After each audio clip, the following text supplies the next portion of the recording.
In Boise, Idaho, a powerful movement is making its voice heard. LGBTQ+ rights advocates gathered at the Idaho State Capitol, standing united against a legislative effort that seeks to challenge the 2015 Supreme Court ruling on same-sex marriage.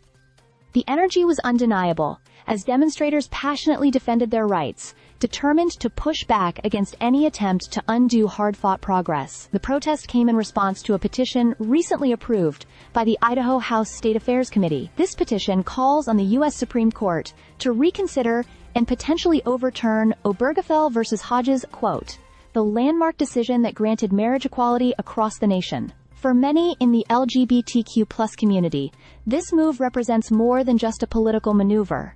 It's a direct threat to their fundamental rights and futures. One of the rally's organizers, Cole Lancaster, spoke with heartfelt conviction.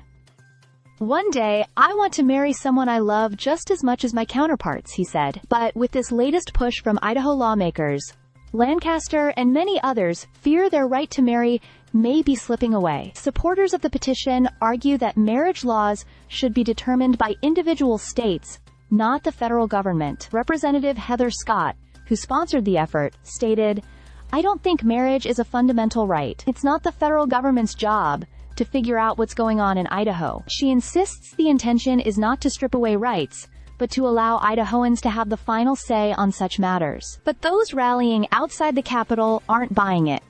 Protesters wrote letters, shared personal stories, and held up signs declaring their refusal to go backward. Their message was clear. Marriage equality is non-negotiable. Our marriages don't affect anyone else, Lancaster stated. We're here, we're queer, and we're going to be heard. The fight is far from over.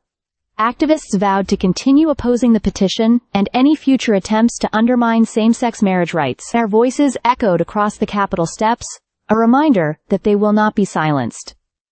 Stay subscribed for more videos.